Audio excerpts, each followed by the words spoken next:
Well, hello, Mr. Toms. How are you on this fine day? Are you enjoying the outdoors? And do you see a kill? Do you? Do you see a kill? I know. Oh, what's that? What's that?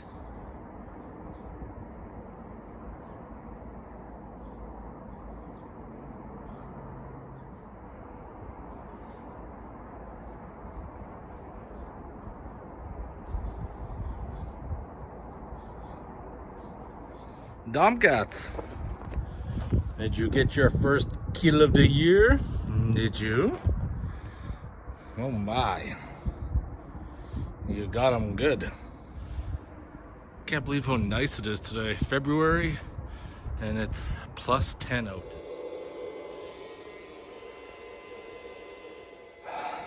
That's the generator battery. It's been dead forever. I picked this up a long time ago, and it's supposed to have a desulfating feature. I don't know if we can recover that battery. It's probably hooped for sure. It's been dead for like 3 years, but never know unless you experiment. Well, it's time to quit pounding the pooch here. Let's get this fan circuit wired up. This is the last electrical circuit for the time being that I need to get wired up to get the motor fired up. Shouldn't be that hard. Let's start off with the simple stuff. In simple turns, the ignition power is going to go to 86 on the relay. The PCM, which is a ground, is going to go on 85. The fan is going to go on 87, and the battery is going to be hooked up to 30. Grab my wires here and decide where I'm going to finally route them.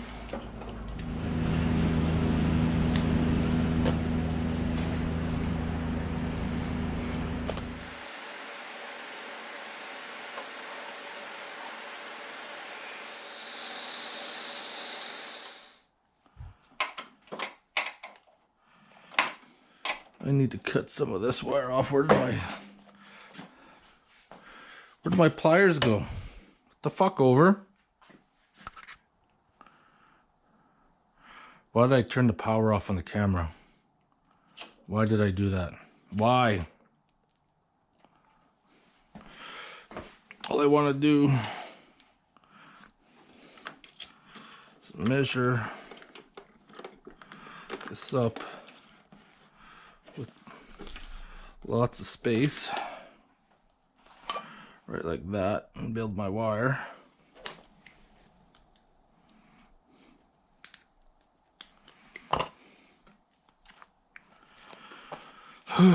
Fuck, mass panic with the coronavirus, eh?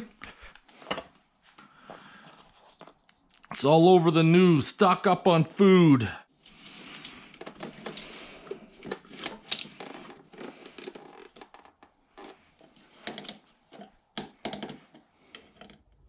So that's temporary hooked up, and then the power wire from the fan will go on my relay plug 87, which is this blue one. So now the ignition on wire, which is my ignition on wire that I pre-wired from before, will get attached to the white wire, which is pin 86. So the black wire here would go to the PCM. The PCM supplies the ground, so that's how this whole relay works. So essentially, once I turn the ignition on and I touch the ground to the side here, that fan should come on. So now, hook the battery back up. Turn the ignition on.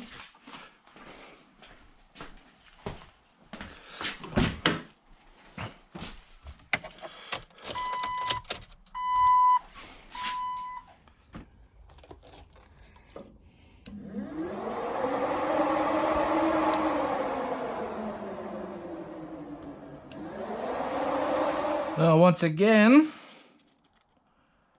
I highly recommend doing one wire at a time.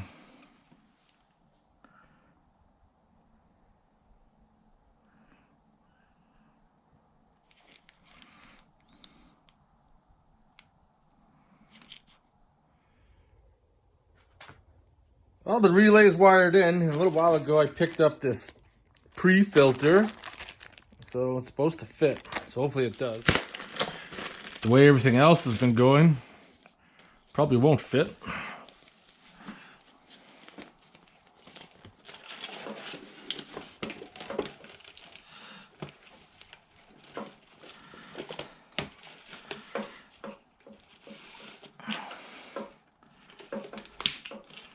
There you have it, it does. Okay, so now I'm gonna have a look at this Milwaukee angle drill. And I also went to Princess Auto today, picked up some 1/4-inch split loom because I used a lot of 3/8 on stuff where I should have used a 1/4 because I didn't have any, but I'm going to redo it. Gotta love trying out new tools. I need to mount this relay, and I'm thinking probably somewhere right about there.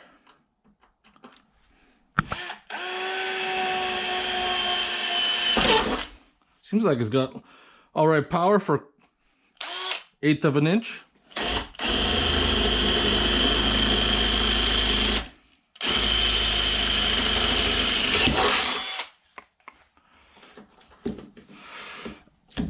I got so many nut certs used now.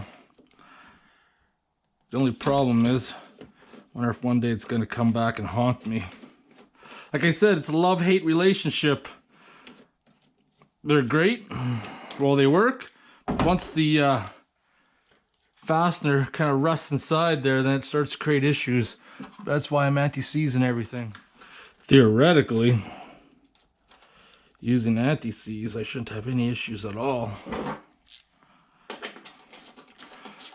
Time will tell down the road. Be cursing and swearing.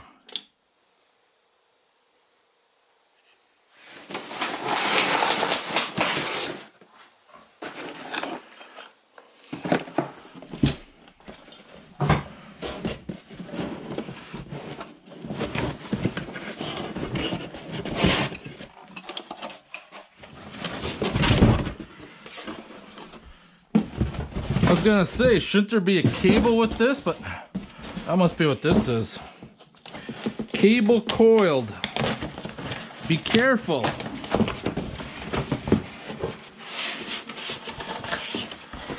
I mean, it's gonna flap out and get you in the face. Ah, yeah, that's a nice cable.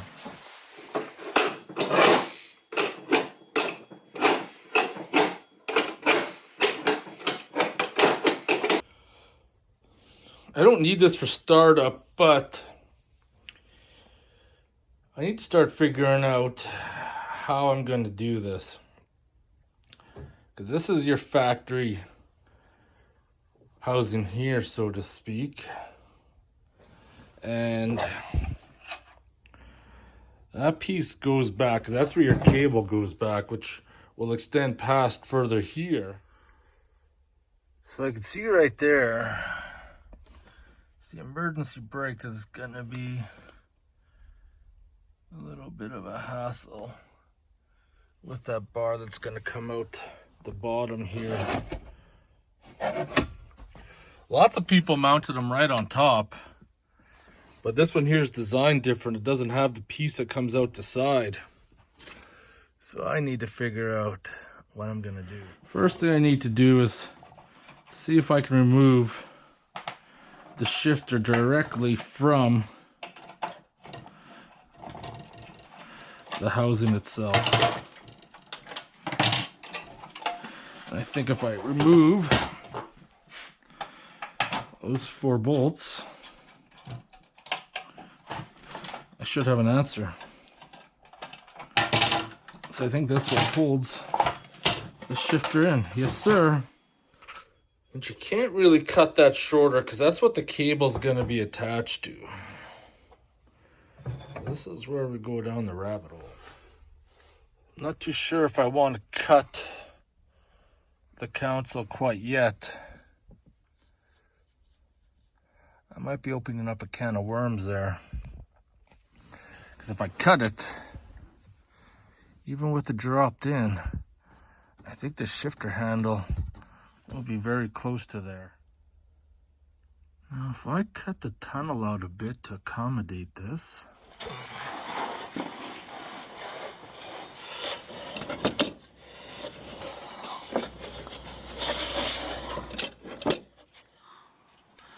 not exactly sitting up in there straight, but I think I could probably cut something out, build a little box, make something work. It looks like that piece comes out even.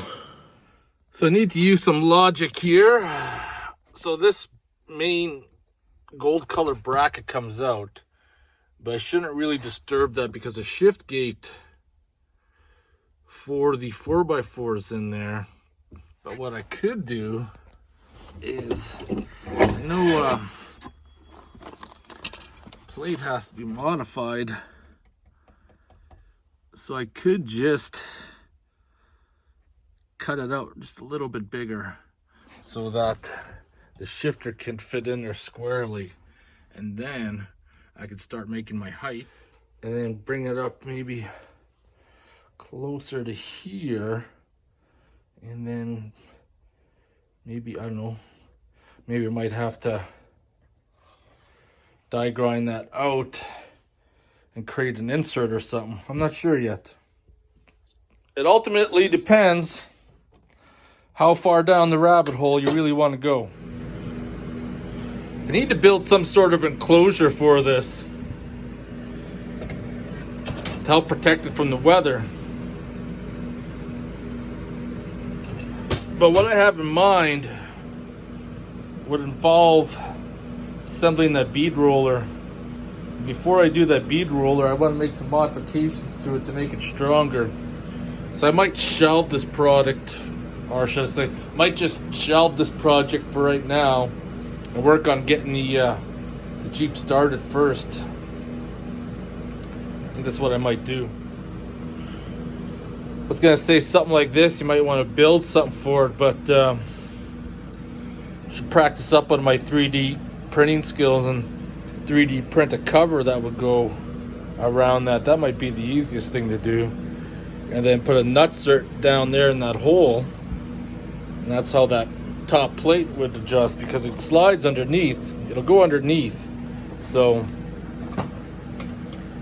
even if it's just sitting like so, better just toss these screws back in there for the time being. I'm gonna need them again. Don't need the sidewinder plates. Pretty cool though, but not necessary.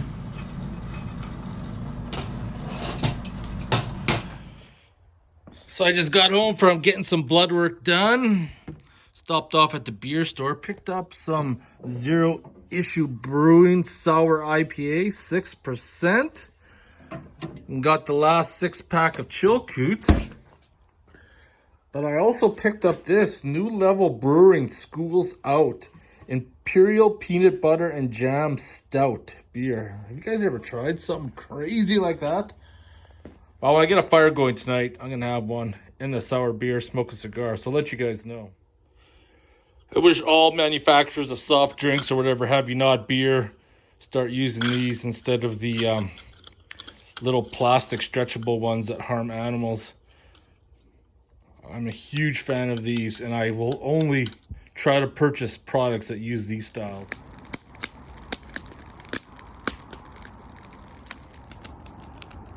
Now, I'm sitting by the fire. I'm drinking this peanut butter and jam stout I showed you guys earlier, and surprisingly enough, it does actually taste like peanut butter and jelly sandwich. Fucking weird. I just removed the plate so I could set it up top to see how it would look. I need to see how that will look in the Jeep with that knob placement. Well, that answers that question. I can't mount it up top because of definite clearance issue. So I'll need to trim that plate up just a little bit. Because this will be an opportunity. Try out this jigsaw I got. So now I just cut that back section out. So this could fit in there more squarely, but I need to, this will have to be raised up a bit, so to speak. I mean, obviously that's too low. It would have to come up raised like that.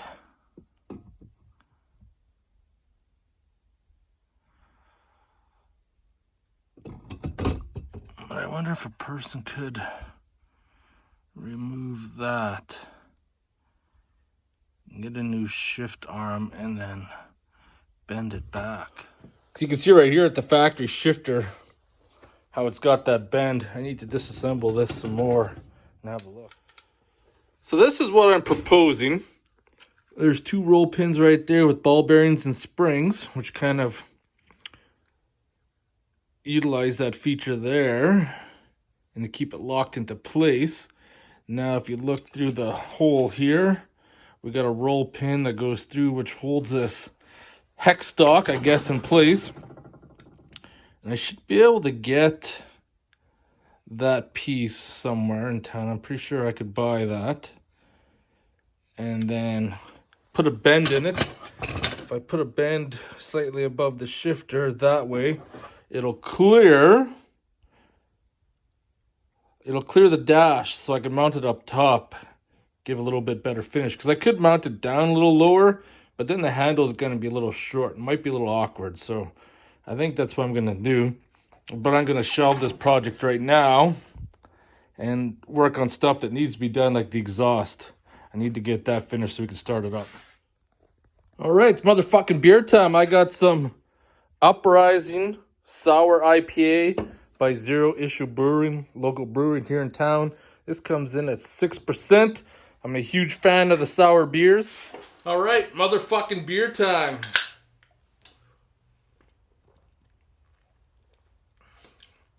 That's pretty good. I'm gonna say right now, feeling a little bit guilty.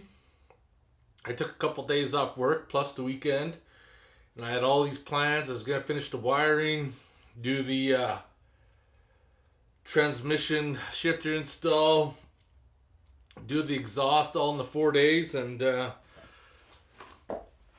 just started off with good intentions, but I'm just getting burnt out. I am getting freaking burnt out.